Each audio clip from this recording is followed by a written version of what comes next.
Well, hello everyone. Thank you for joining. And today we are starting this series of webinar with Dr. Tom Arnold from the USA. Dr. Arnold is a graduate of the University of Houston College of Optometry. And during his training, he participated in vision outreach program in Mexico, Guatemala, and with the Bureau of Indian Health Service.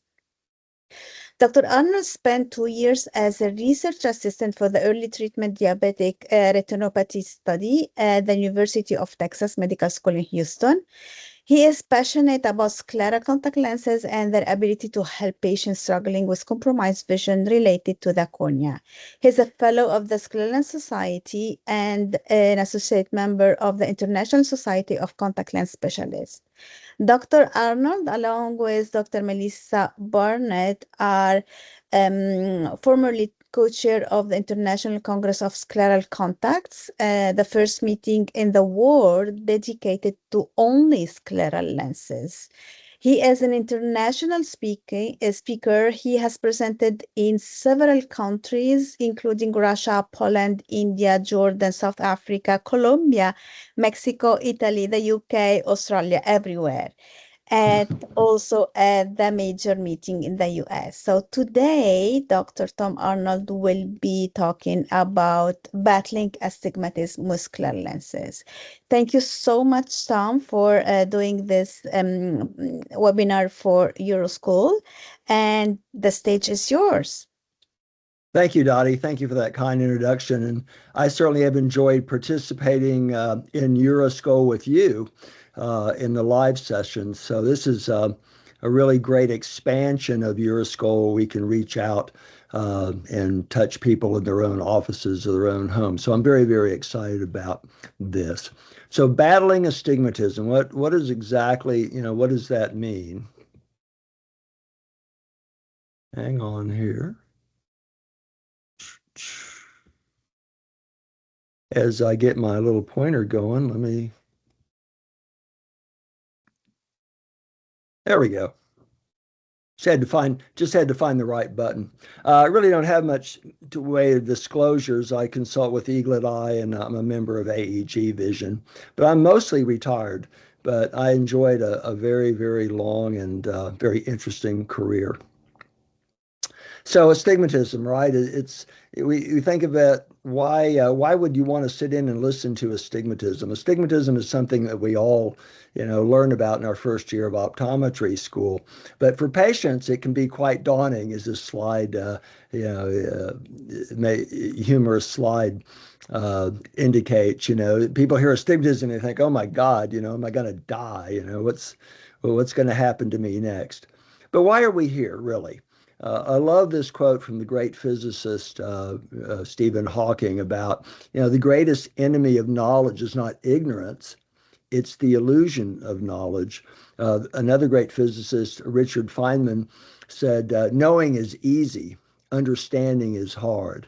So I hope to have a deeper dive in astigmatism, and particularly how it relates to us who fit contact lenses, especially specialty contact lenses, because there's a little bit more to it than we might first imagine. Dr. Don Ezekiel, who's a great friend and a mentor and really deserves a lot of credit for bringing us the modern scleral lens, says there's always something a little more we can do, always something a little extra.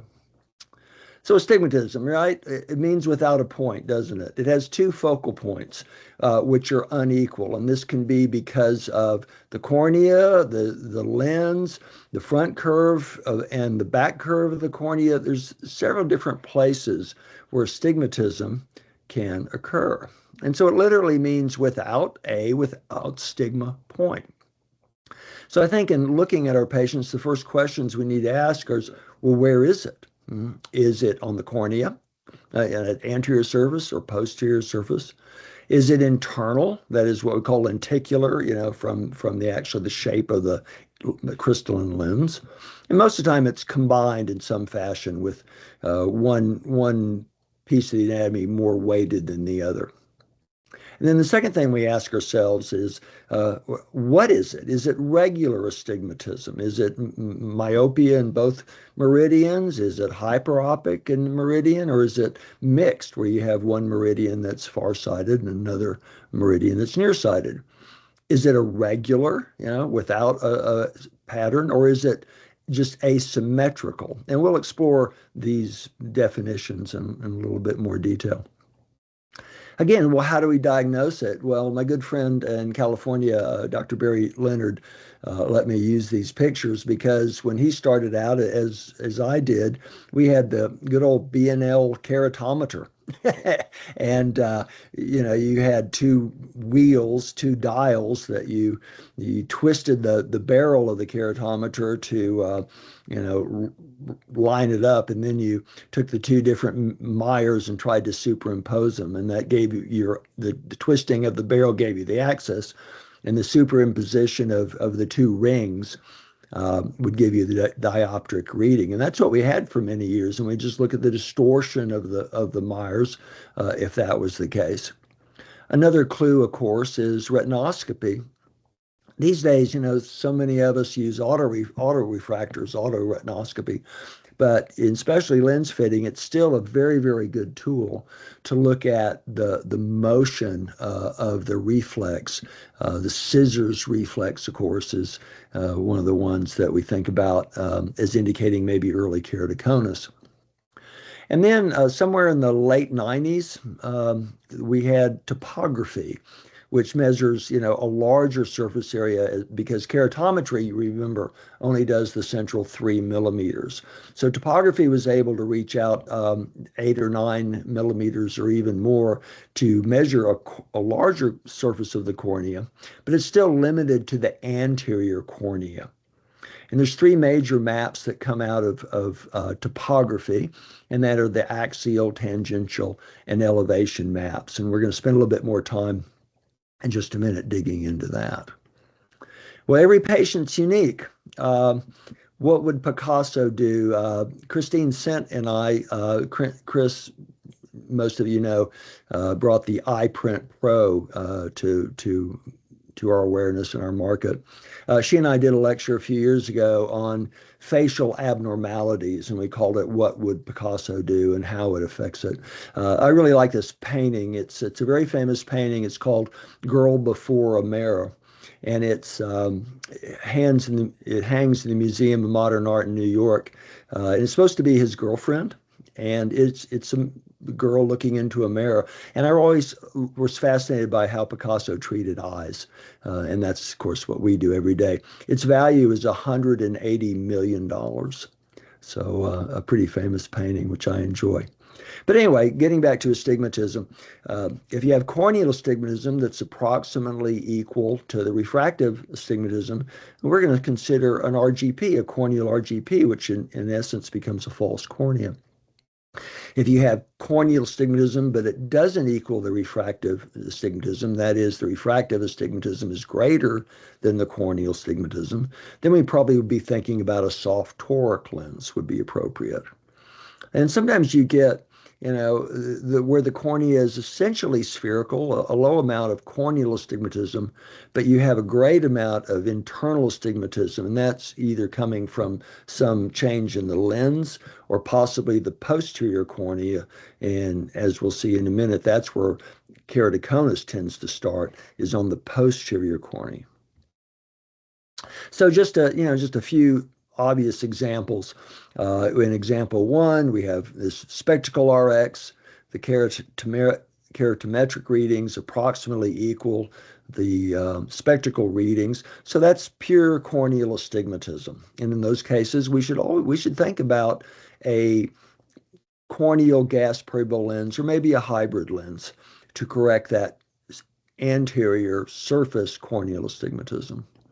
And then the next obvious example is that you have very significant astigmatism in the refractive error, but the cornea is essentially spherical with a very low amount. Then that's somehow internal astigmatism. And so that's where we're going to be a candidate for a soft toric contact lens.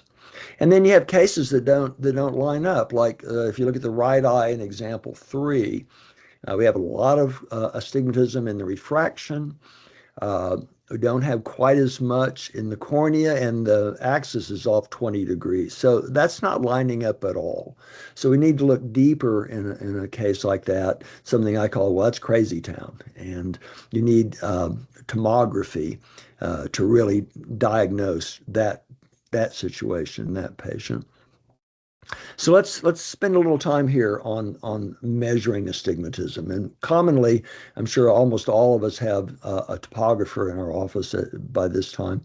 And that the two major maps we get out of that are the axial map and the tangential map. And the very, very important point that I would like to emphasize here is that these are maps of curvature. These are maps where the power of the cornea is being measured based on changes of curvature. And that's why it's measured in a diopter. A diopter is a power measurement, isn't it? And so in an axial map, all the curves have the same radius. That is, all the measurements are taken from a single sweep of a radius of known value. In the tangential map, it's still a curvature map, but every unique curve gets its own radius. And so you'll have multiple radii for all the different curvature changes on the anterior surface. And so the maps just look busier. Now these are two different patients. They're not the same patient. But you can tell in the tangential maps, there's just a lot more information. They're a lot more detailed. And when you're ordering your lenses, rigid lenses from a lab, they ask them which map they prefer because it really is a preference, and your lab may prefer one over the other. But I said these are curvature maps, these are power maps, and the important point is that it does not describe the shape of the cornea. For that, we have elevation maps. And elevation maps are very important because we're fitting the cornea, okay, especially with a rigid gas preval lens or a scleral lens where we're trying to vault the cornea. We're fitting the shape of the cornea. And you get that in an elevation map. And something I want to point out and emphasize again on these maps is that the color patterns are reversed from the axial maps. If we go back to wrong way. If we go back to these maps, the more red, the orange red indicates areas of greater curvature. And you can see that also looking at the numbers, okay? Uh, but at these maps, on an elevation map, that scheme is reversed. And what I mean by that is when you see red areas, those are elevated areas above a best fit sphere. If you look carefully at the diagram up here, it says that this is a sphere, I think, of 6 points. Let's see. No, it's eight millimeters of radius. So this is an 8 millimeter sphere radius. And so areas in red are above that best fit sphere, areas in blue are below. So what that means is that, the peak of the cornea is going to be these high red areas, but the blue area is going to be below the best fit sphere. And what that means to us is in fitting a scleral lens is that you want to clear that elevated portion, the red portion, but what's going to happen is you're going to get a lot more clearance in these blue areas. So the blue areas are the areas of more ectasia or more elevation changes. And this is the same patient whose map is shown here. You can see it pretty much describes what that cornea looks like. So elevation maps are useful because that's what you're fitting. All right, so now we have tomography, okay? And tomography usually indicates some form of Scheimpflug image. And that's where a Scheimpflug image is a 3D, where it's a two-dimensional representation of a solid 3D surface. And in that, we get the anterior and the posterior curvature and gives us more information about the nature of the ectasia, if any. So in a typical display from one of these topographers or tomographers, you get the axial map or tangential map. You get to pick, which would be in your upper left. You get an overall corneal pachymetry, so you get corneal thickness, and you can see that this cornea is quite thin, so it's suspicious of keratoconus. And then you also had these elevation maps. And as you can see, there's more curvature change, there's more elevation change on the posterior surface in this patient. And that's very, very typical, especially of early stage keratoconus. And the other point I want to make about this particular slide is that going back to the axial map, you see all the red in below, from like 4 to 8 o'clock. It's very, very red, and it says it's 56 diopters of curvature. But that is not the most elevated part. You can't point at that and say, well, that's a cone down there, because you can see directly across from it on the anterior elevation map. You can see, okay, there's a point, there's an elevated point, but it's very, very blue purple underneath it. So that part is it's curvature, but it's going away. Okay, it's going away. It's not more elevated. Very important point. So what's a Scheimpflug camera? Well, Scheimpflug, what happened, it's a very interesting chap. Theodor Scheimpflug was in the Austrian Air Force before World War One, and he was a photographer, and his job was to fly about in a little biplane above the lines that were going to be fought in World War One, and he was photographing the enemy, and which are the French and the British and everybody. He was filming, taking pictures of their enemy lines and trenches. And as he's flying above the Earth is falling away. So the subject plane, in this case, the surface of the Earth, is falling away from his camera plane. So the two do not line up. Okay. And so the image quality is poor, it's degraded. And Theodor Scheimpflug came up with a camera system where he brought these three planes together: the subject plane, that is the land that he's trying to image, the lens plane of his camera, and the image plane, brings them all together to something called a Scheimpflug intersection. And that's how we get these two-dimensional images of three-dimensional objects like the cornea. Oops. This is Scheimpflug. Unfortunately, he died as a very young man. He was taking all these pictures before World War One started, and actually died before the war. But this is his original camera that he carried up in a little plane. One of the maps I find very, very useful in diagnosing astigmatism, especially with ectatic corneas, is the Bell and Ambrosio enhanced ectasia display, also known as the BAD display, the BAD. And what that does is it identifies the most ectatic region of the cornea, the abnormality. If you look at the little illustration on the lower right, you see a standard best fit sphere. So what's a best fit sphere? It's a single curve, a spherical curve that is an average of all the individual curves on the corneal surface. Well, in cases of ectasia, we have areas that are more elevated than others. The standard best fit sphere, it has a smoothing effect. And so it doesn't really accentuate the areas of greatest ectasia or change. So what the Bell and Ambrosio display does, it identifies the 3 or 4 millimeter wide region that is the most ectatic, the most irregular, and it excludes it. Okay. So the best fit sphere then is of the normal areas of the eye, and the ectatic areas then pop out. And that's what you see in this display on your left. The first two rows are elevation maps.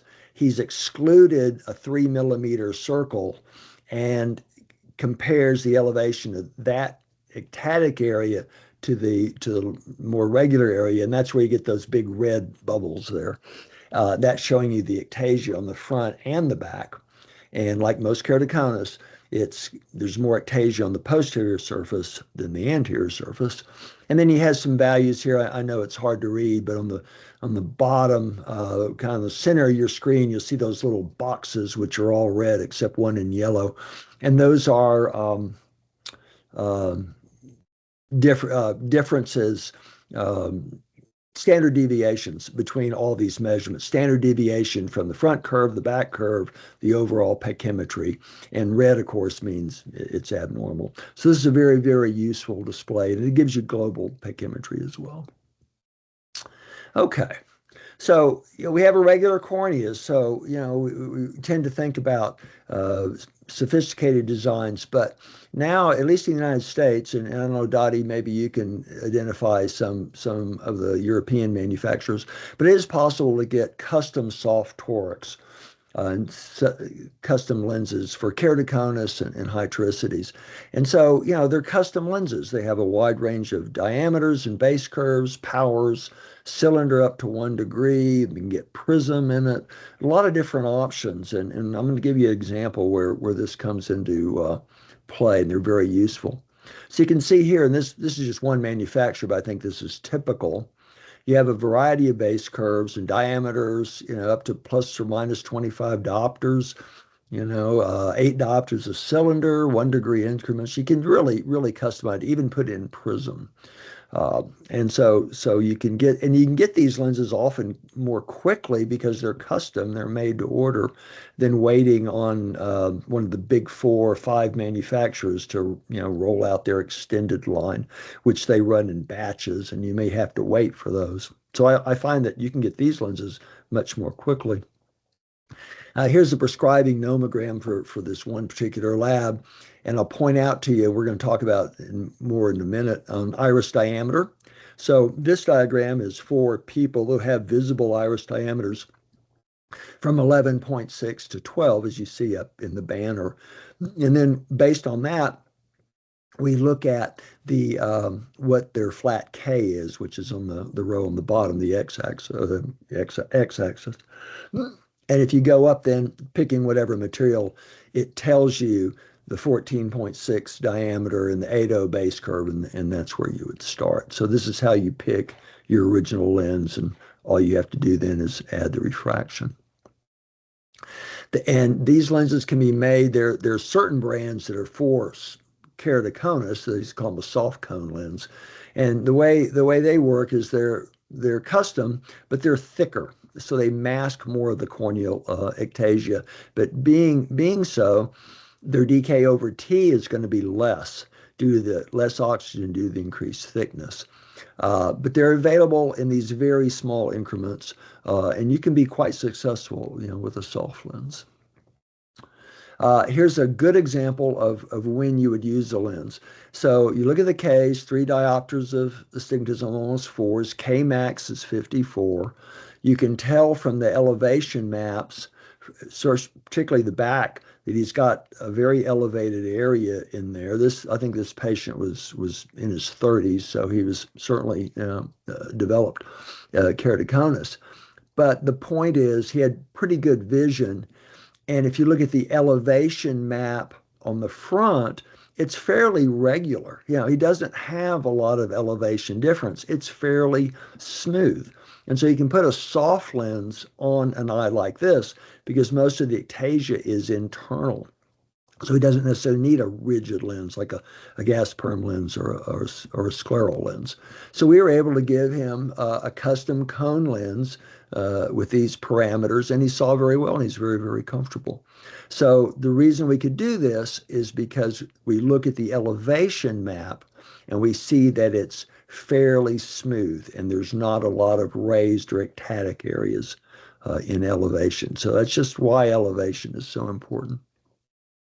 But I do love corneal gas perm lenses. I think in my practice, when I really started fitting more sclerals, I also started fitting more gas perms because I think you just get more comfortable with analyzing the cornea and picking the best lens. So it's obvious when the corneal cylinder is approximately equal to the refractive cylinder, if it's all on the surface of the cornea, we can put a rigid gas permeable lens on that cornea. We can correct a high degree of astigmatism. They're certainly less expensive, they're easier to maintain, and they give excellent visual acuity. I got my first contacts in the 60s. That's how old I am.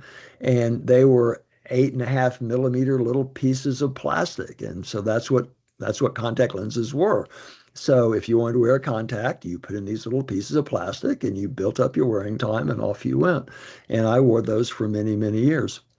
Um, so there's no reason why we can't prescribe corneal lenses when indicated.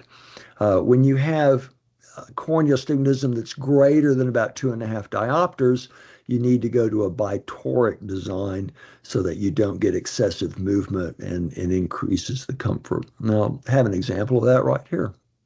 So I was referred this young man, 15-year-old African-American man, was sent to me for because he had thought he had keratoconus, and he was sent for a scleral lens fitting.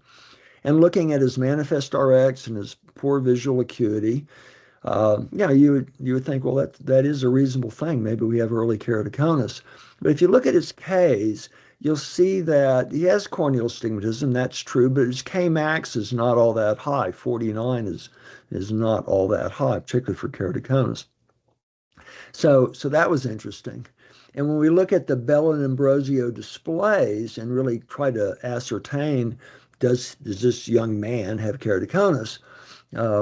It's interesting to look at. Look at the left eye first, which is, of course, on the right side of the screen.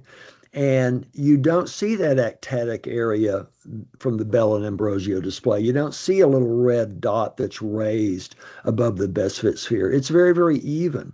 And if you look at the elevation maps, they're very even as well. They show your typical bell-shaped curve of elevation. And all his values, all these standard deviations, if you look on the very bottom right down there, you see those little boxes, they're all white because they're normal.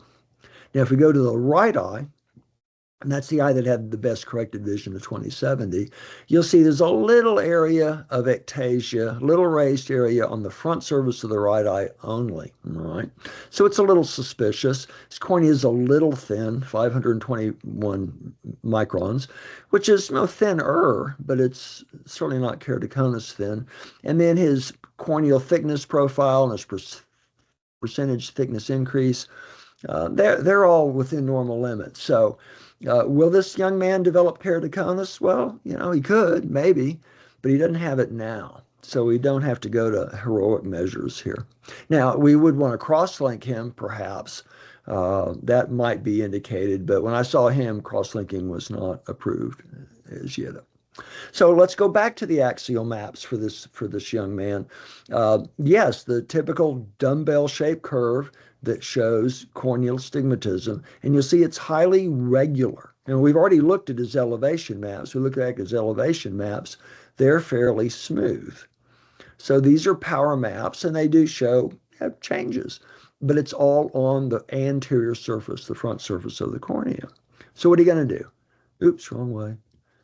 What will Picasso do, right? What's Picasso going to do? He's going to do a bitoric rigid gas permeable lens.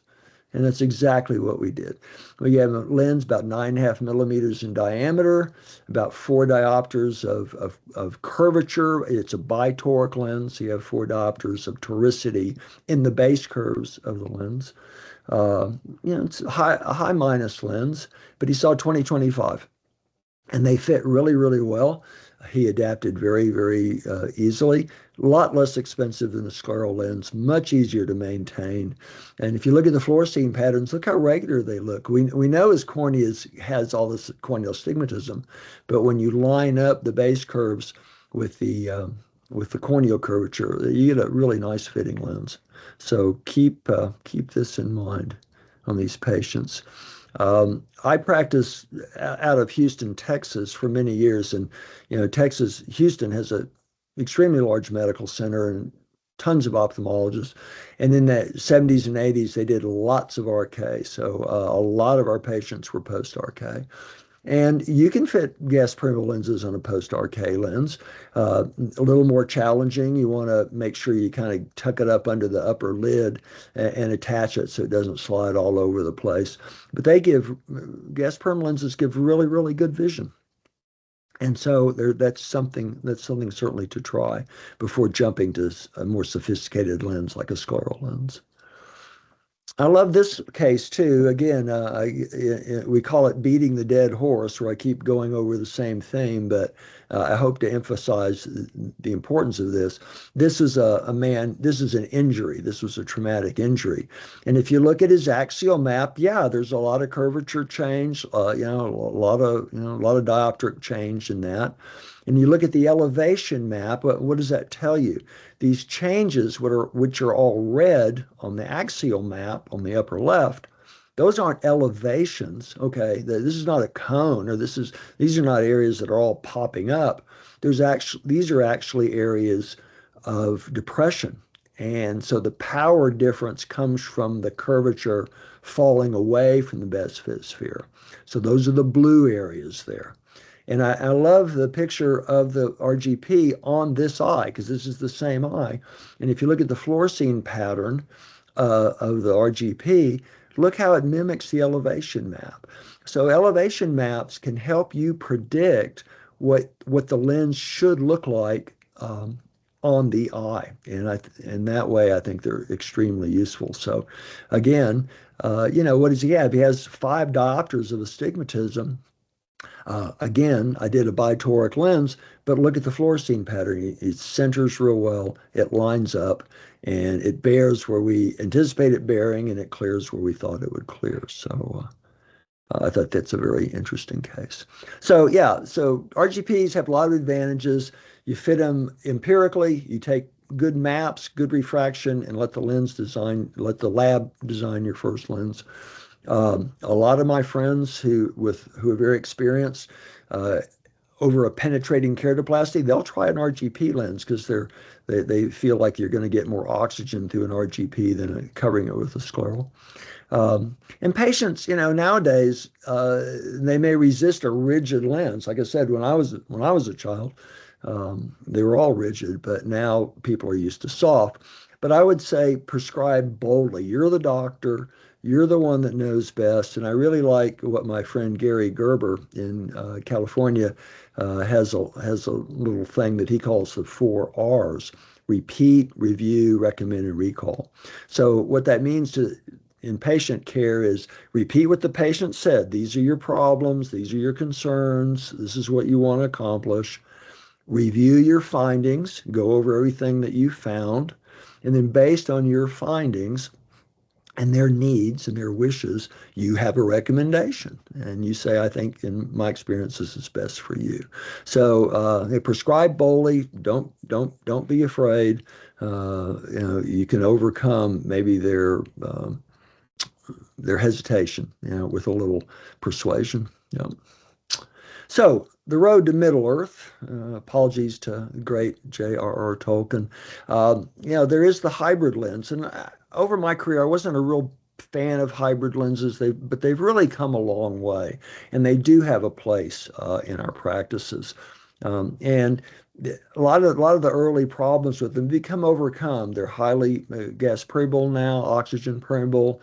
They're better. They attach the skirt more successfully to the RGP, and they're great when you want to put a rigid lens on, a corneal lens. But maybe it's a dusty environment, maybe it's a windy environment, maybe it's a sportsman who has a lot of air or dust or whatever it is, a lot of activity. Makes an RGP a challenge. So, they're good in these places. And the big improvement has been, instead of 3 different skirts, the soft part, just being flat, medium, or steep, which may or may not fit properly.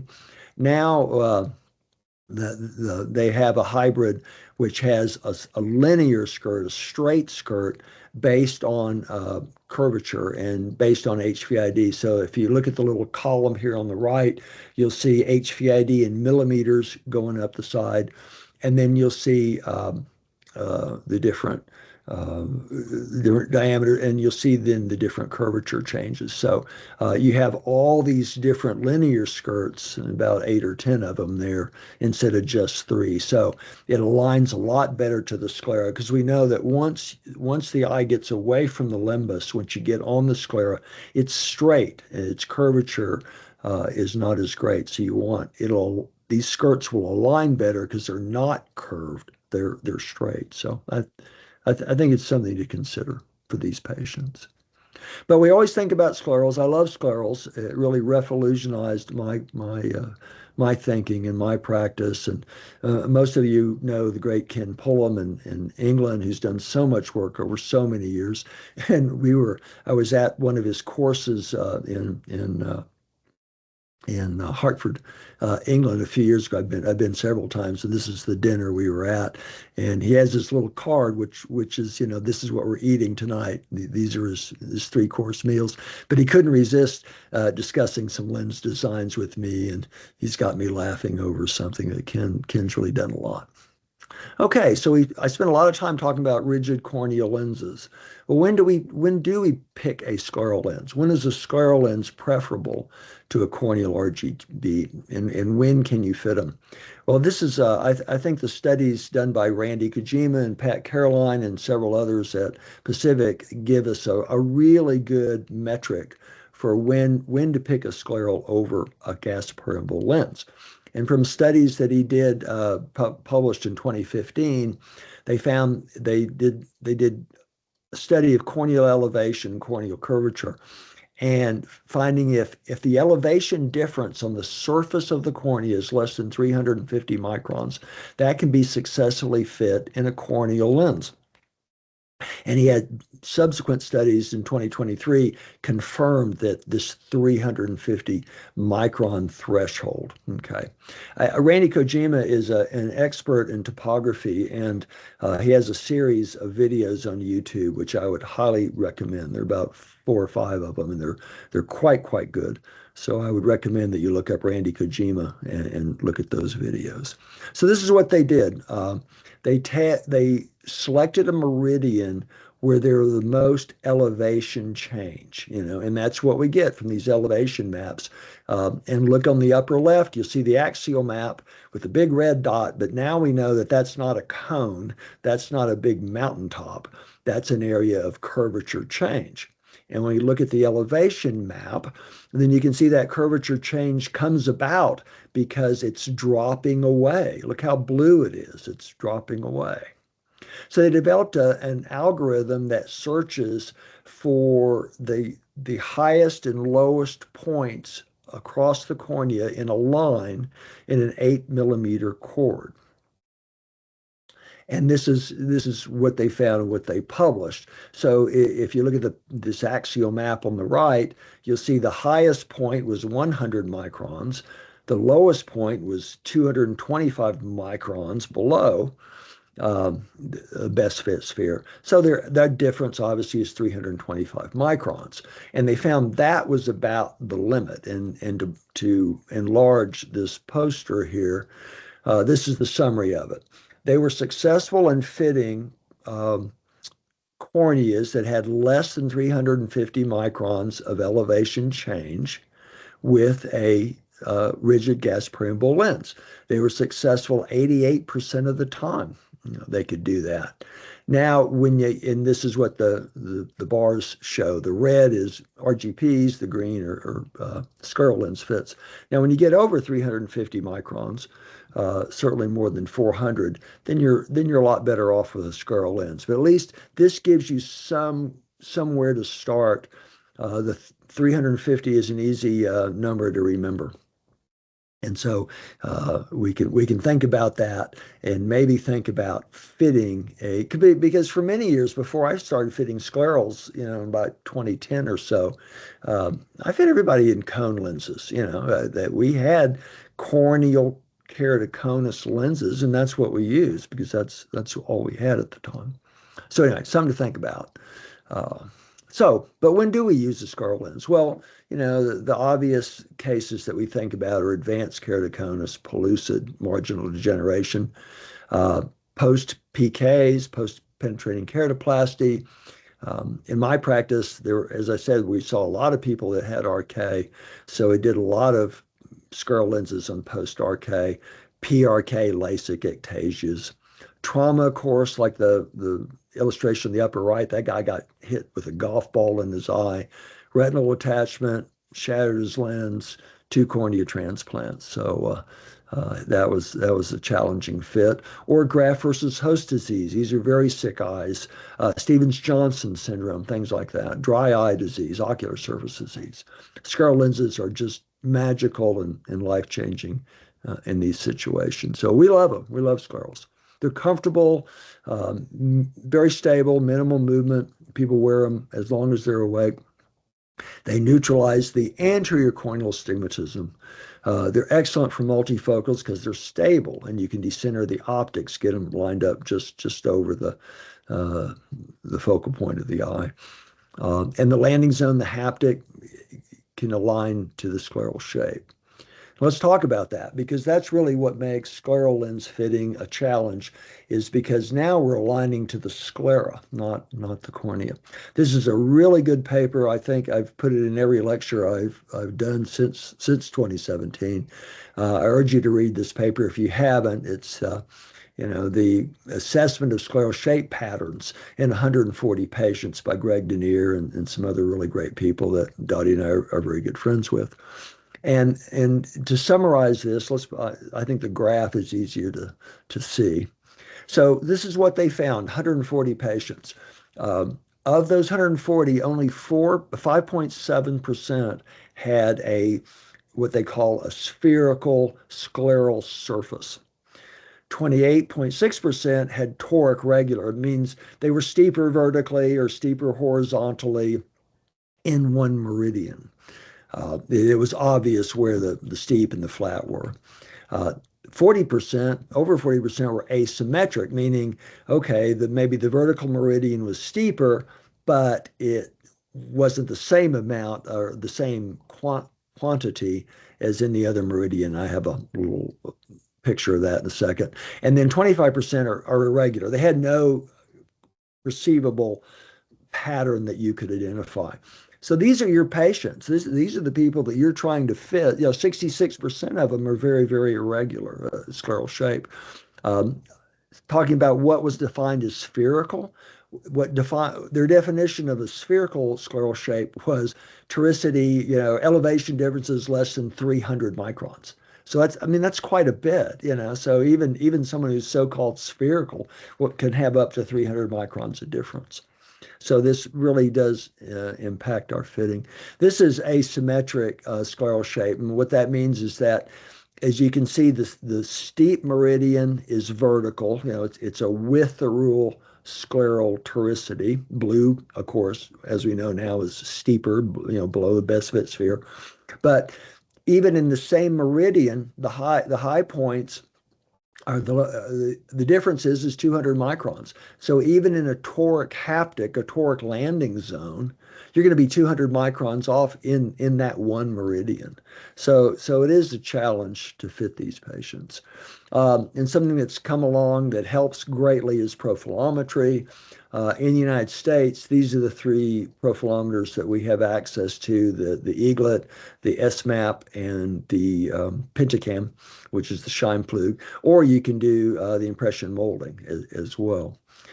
This is a view from my office. I had all these little tools, and people would say to me, "Oh, Dr. Arnold, you have all these wonderful tools, instruments in your clinic." And my joke was, yeah, but my car was 14 years old at the time. So I preferred this equipment to a new car.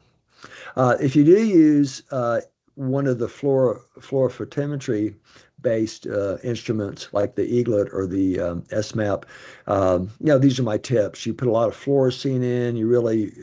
It's nice to have two techs, a dark room, and you really need to practice to get good maps. But this is very worthwhile if you are dedicated to fitting scleral lenses. And one thing we found is that from Dottie, of course, in her studies and writings, and Christine Sent from Impression Molding, have shown us that the limbus itself is where toricity starts. It's not just on the cornea, it's at the limbus. Or scleral toricity extends from the cornea across the limbus into the sclera. The little picture on the left is of my patient. And you can see there's almost a millimeter difference in the vertical diameter, corneal diameter into the horizontal.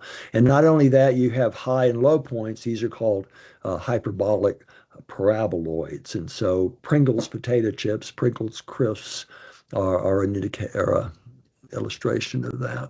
So in addition to one meridian being shorter than the other, the shorter chord length tends to be higher as well. So you have measurement difference, linear differences in measurement vertically, horizontally, and then you have elevation differences as well. And of course, it can be anywhere with the rule, against the rule, oblique. It can be in any meridian. But this is why typically that we overshoot one meridian than the other. When we're fitting these scleral lenses, you get this overshoot of the short chord, the short meridian, and that leads to conjunctival prolapse, maybe lack of oxygen in these areas. So it really is an issue that's we've come to recognize over the last few years. Dottie wrote a paper in Contact Lens and Anterior Eye in 2018 with a great illustration here of that. You can see where the landing zone would be appropriate horizontally here in the horizontal visible iris diameter, but we're overshooting by probably about a millimeter in the vertical. So Dottie's helped bring this to our attention, and this is the article I reference, and I think this is a great article. Dottie, do you want to say anything about this? How you came up with this, or do you have anything you want to share with us? Thank you, Tom, for mentioning this. Well, I came across this problem because of my fittings. I always saw excessive of clearance inferiorly in the limbal area, and this clearance was responsible majorly for prolapse, but more likely for midday fogging. So I started to reduce the wall diameter in the vertical meridian, and I saw that the lens also centered better and midday fogging reduced sometimes. So before that, just wanted to reduce the total diameter of the lens and also the wall diameter. And yes, by reducing the wall diameter all over the lens, that would reduce midday fogging. However, in the vertical and the horizontal meridian, I saw frictioning, and when removing the lens, I saw also staining in the horizontal meridian because now the lens is touching the horizontal meridian. So that's why I decided to keep the horizontal meridian stable, not to change it, but change only the vertical meridian. And then I published this case with different kind of design for the elliptical lens. And yeah, that's by It's doing mistakes and doing like experiences. And yeah. Well, that's great. Well, that's just one of the many contributions you've made to the profession, Dottie, and this is why you're so wonderful and such a great leader and stuff.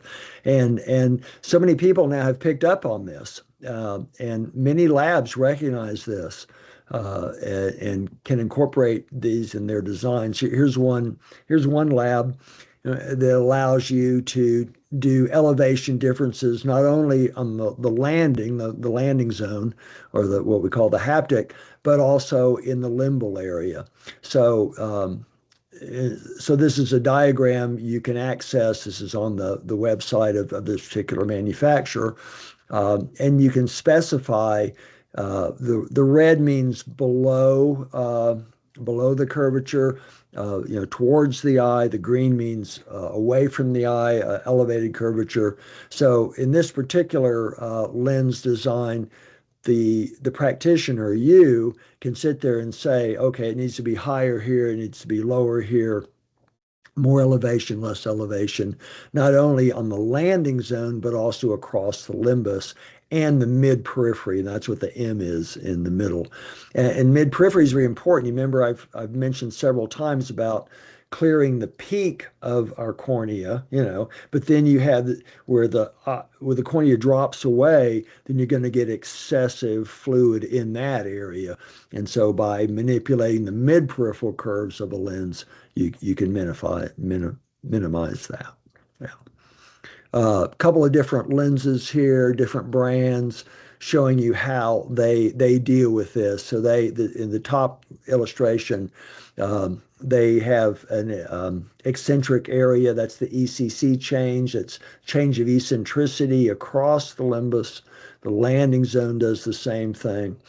And the bottom right lens, again, is aiming to do what Dottie was discussing, has uh, different limbal curves so that we get over the limbus, but we're not impinging the limbus, but then we're not overvaulting the limbus also.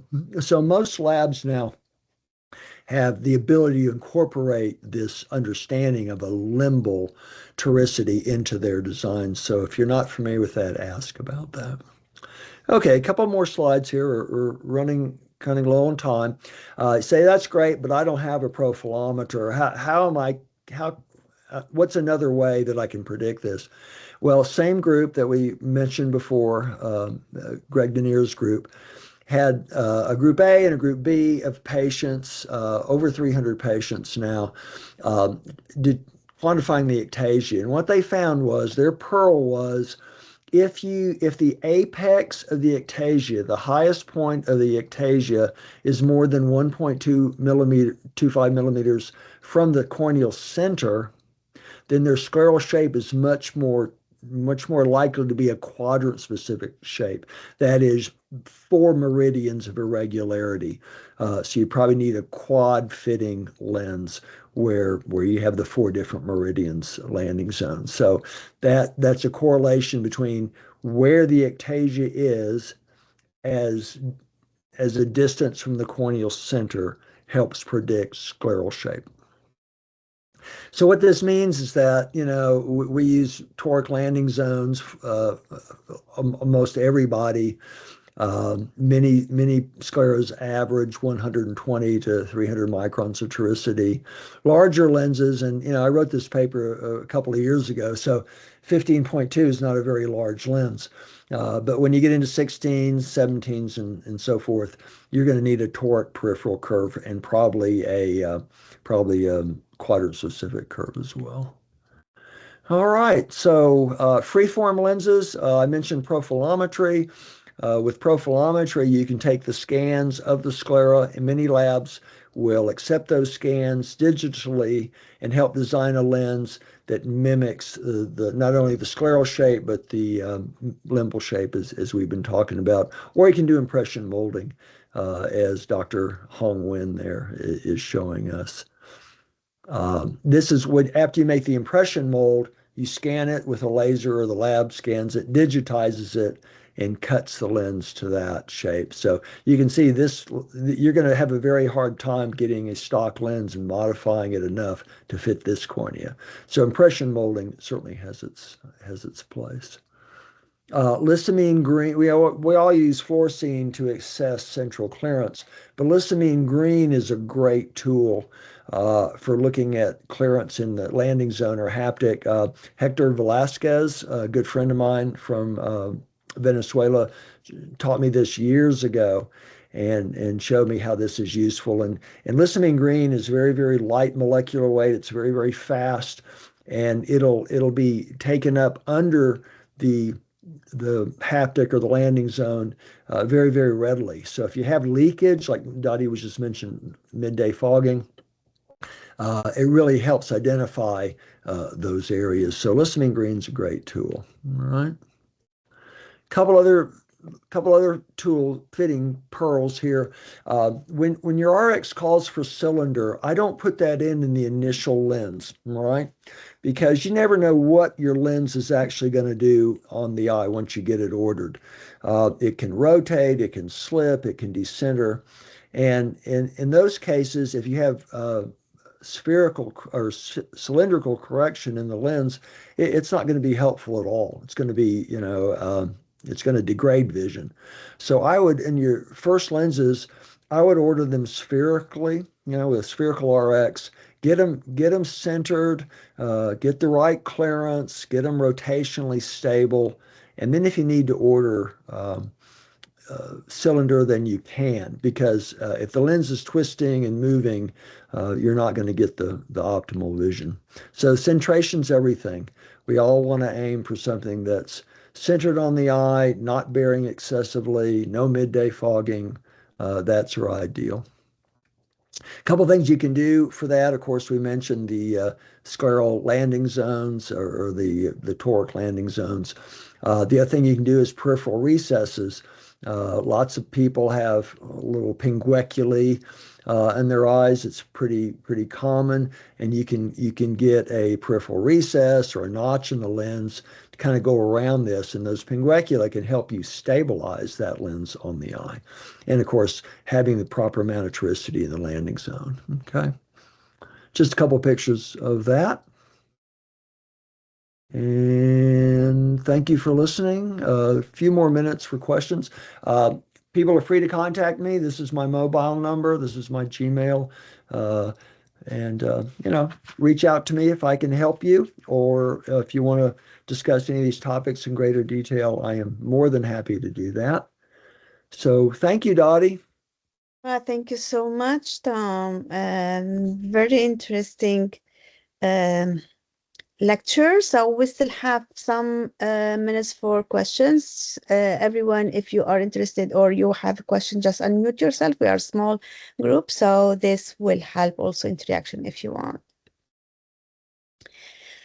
I have a question, Tom. So you were talking about corneal lenses and scleral lenses, and we know how amazing are also corneal lenses. So now we are fitting and we are discussing scleral lenses, but corneal lenses are also very important. They still have a huge place in our practices. Have you ever had the experience that switching patients from corneal lenses to scleral lenses, they are not happy with their vision Yeah, as yeah, they that's a were very good with point. corneal No, lenses? no, I am glad you mentioned that.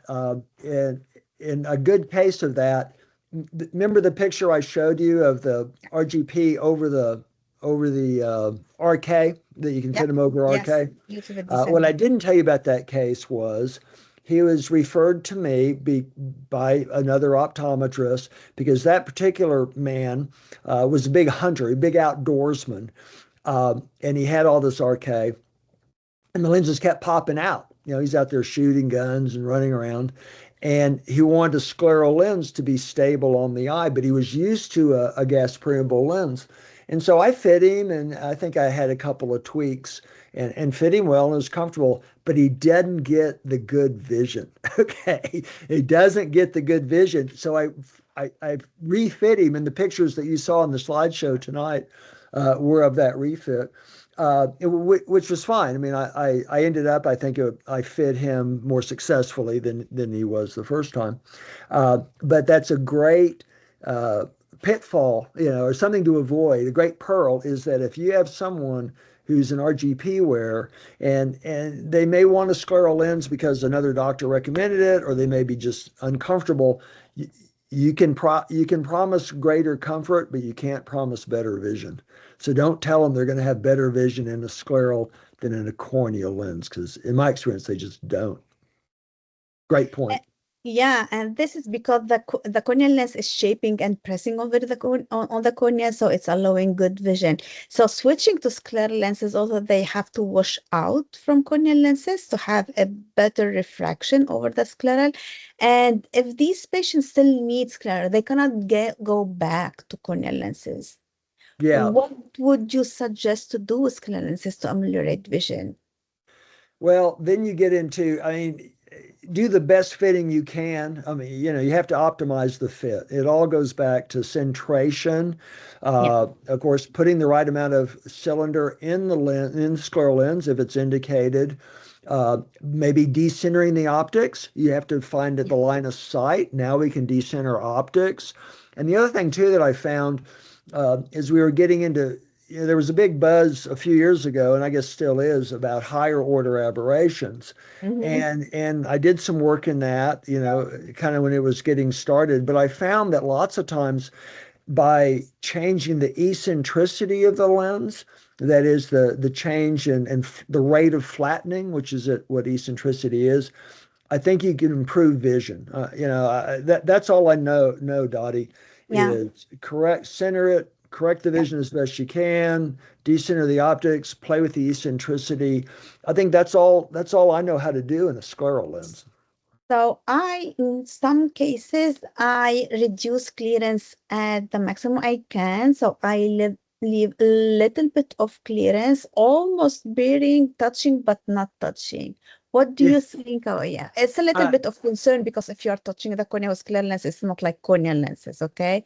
If you are touching that touch, you are touching a dehydrated lens because you don't have fluid reservoir, you don't have tear exchange, and touching with the scleral is a bit complicated.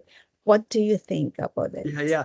I bet this has happened to you because I know it's happened to me.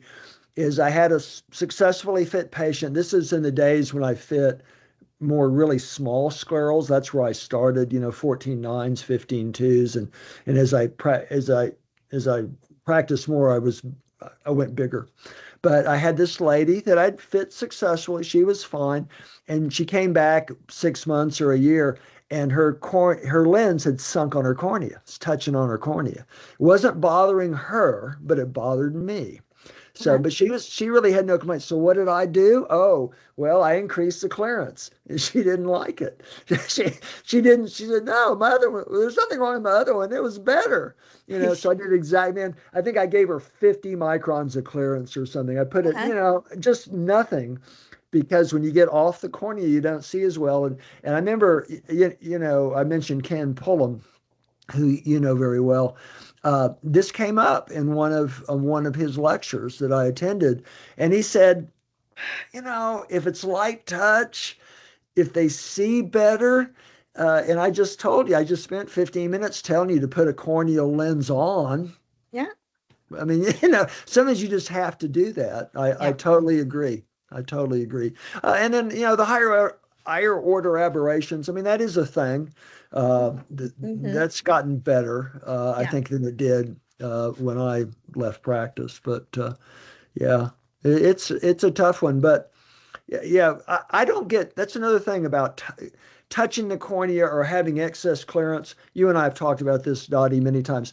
I'm not a clearance junkie. Yeah. I don't, Absolutely. if it's 100 millimeters of clearance and it's stable, I'm happy. If it's 400 millimeters, some people are just so dialed into it has to be something 200, 210, Yeah. and they'll change fits for 25 or 50 microns. And I think that's just silly. I really Yeah. do. I'm not a fanatic on clearance. I totally agree with you. Well, thank you so much, Tom. Thank you, everyone, for attending.